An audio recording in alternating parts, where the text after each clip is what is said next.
Assim, como sair do véu do esquecimento? Conhecimento é poder. Vai atrás de conhecimento. As portas começaram a se abrir para mim quando eu fui buscar conhecimento. E não é conhecimento que está na igreja, não é conhecimento que está nos livrinhos de história. Eu fui estudar sobre as tábuas de esmeralda, sobre as leis herméticas, fui atrás dos apócrifos da biblioteca de Nag Hammadi, fui atrás de muito documentário, bons canais no YouTube que falam sobre vários assuntos desse tipo. Professor Hélio Couto, assisti todo o caminho das palestras que é gratuito no site dele. Conhecimento é poder. Se você quer sair do véu de esquecimento, você tem que lembrar, resgatar, voltar a se conectar com a sua consciência maior. E isso vem através do conhecimento, porque aqui a gente está cego.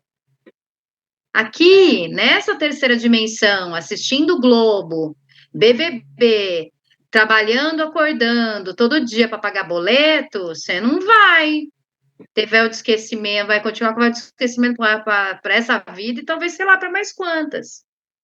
Então, é aquilo, orai e vigiai, pedir e obtereis, só que não adianta só pedir e não se esforçar para ir atrás. Vai atrás do conhecimento que as portas começam a se abrir para você. Pode falar, Sr. João. Olha, a respeito do véu do esquecimento, normalmente as pessoas, elas vêm para a Terra, vêm para esta vida aqui, e se elas se lembrarem de todas as vidas passadas e tudo que elas fizeram, algumas pessoas podem enlouquecer, porque elas podem ter feito coisas muito boas no passado, em vidas passadas, ou podem ter feito coisas muito ruins.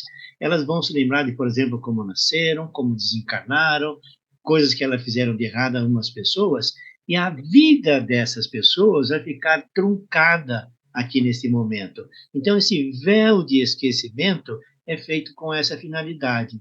Agora, por que que algumas pessoas têm a lembrança das vidas passadas? Porque essas pessoas adquiriram um equilíbrio emocional suficiente para poder saber aquilo que eles fizeram e poderem aceitar isto e não deixar com que tudo que eles fizeram interfira na vida deles. Quando se diz que o karma, a gente vai pagar um pecado da vida anterior, como a senhora Bruna falou, uai, eu não sei o que eu fiz, por que eu vou pagar? Como é que eu vou pagar se eu não sei o que eu vou pagar? Portanto, nesse ponto de vista, o karma não existe sobre ela. Então, esse detalhe do véu de esquecimento, ele é feito para nos proteger de quê? De nós mesmos. Daquele detalhe, mais uma vez reformulando, uma pessoa com equilíbrio emocional muito bom, muito forte, tem a condição de saber. E muitos sabem. Eu conheço pessoas que lembram de diversas vidas que fizeram, mas já levam na brincadeira.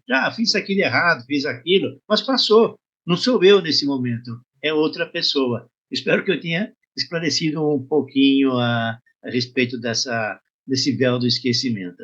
Senhora Bruna, próxima pergunta. É possível ter acesso à programação? Então, olha, juntando aí um pouquinho a terceira, né, que é o véu de esquecimento, com a quarta, que é programação, eu vou compartilhar uma experiência minha para vocês entenderem. Desde pequenininha, eu não conseguia me entender com a minha mãe. Tanto é que quando eu tinha 5 aninhos de idade, eu falava para minha mãe que eu não amava ela e que eu não queria ela como mãe. E um dia ela ficou puta da vida, ela fez a minha mala, me colocou para fora de casa, para fora do portão, e me deixou com 5 aninhos de idade com uma malinha na rua. Eu morava numa casa, então era uma avenida.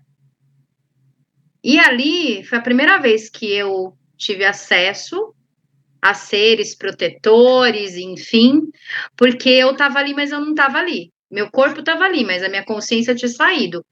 Tanto é que eu não me mexi. Eu fiquei lá um tempinho, paralisada, esperando. Aí meu pai chegou, me colocou para dentro de casa, gritou com a minha mãe, brigou com a minha mãe. esse foi a última catarse que eu me libertei, porque até pouco tempo atrás eu só conseguia lembrar coisas de 10 anos de idade para frente, de tamanho que era o meu trauma a respeito disso. Qual foi a catarse e o trauma? Quando meu pai me colocou para dentro de casa, a única coisa que eu queria é que ele tivesse me abraçado e tivesse falado: filha, eu te amo, papai tá aqui, eu não vou te abandonar. Só que ele preferiu ir lá discutir com a minha mãe e me mandou ir para o meu quarto. E aí eu desenvolvi um personagem, né, um perfil de Bruna, de que eu tinha que ser independente, que eu não podia contar com ninguém, que eu não podia pedir ajuda para ninguém. E aí eu desenvolvi mais um outro perfil ou persona de fazer de tudo para agradar meu pai, porque minha mãe eu já não gostava dela, ela não gostava de mim, me colocou para fora de casa, eu tinha que agradar meu pai, então eu fazia tudo o que meu pai queria, eu era a filha perfeita. Eu era a filha perfeita, a filha que resolvia todos os problemas, a filha que sabia de tudo. E eu só fui dar conta de muitas coisas agora, esse ano.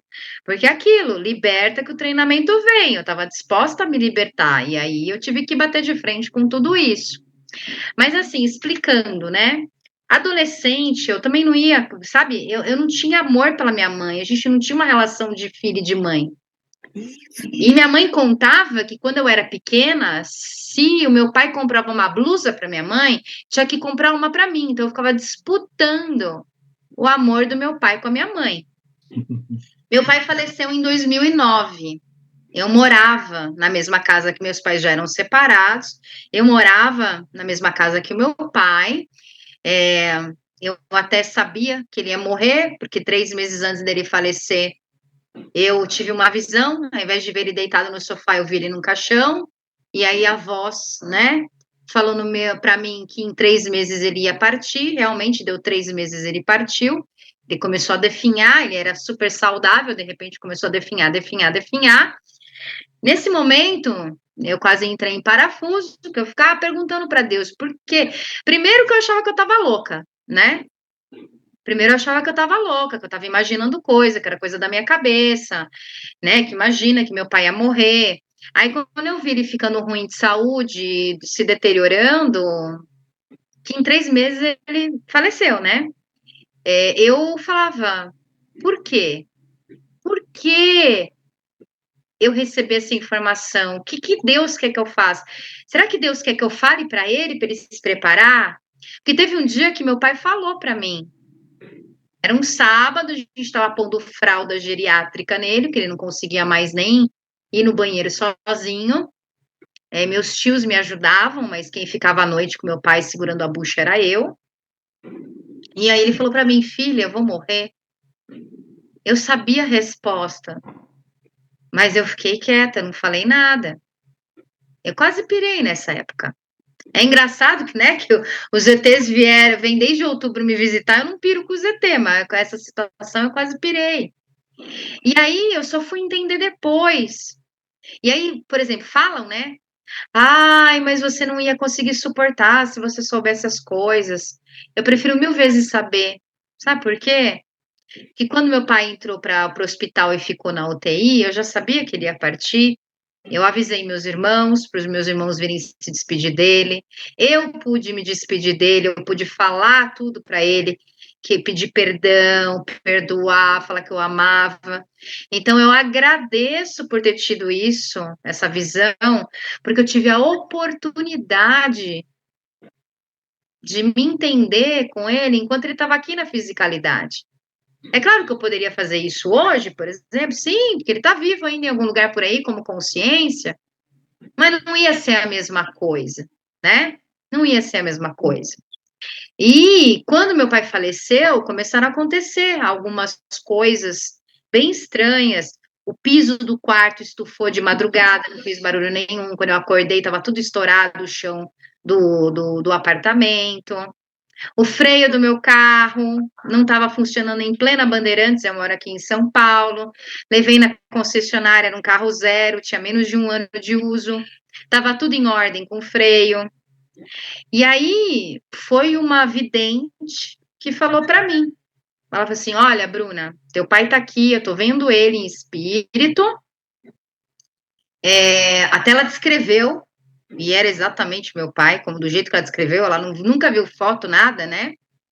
E ela falou, ele tá querendo se comunicar com você, porque ele não tá aceitando a partida, e ele tá muito confuso, porque numa vida passada, você foi esposa dele, e ele te largou para ficar com a sua mãe, que era amante. Aí tudo fez sentido. Aí eu entendi por que eu tinha rusgas com a minha mãe desde pequenininha, porque eu disputava com a minha mãe, porque assim, eu tive dor física quando meu pai faleceu, eu senti dor física, não foi só emocional.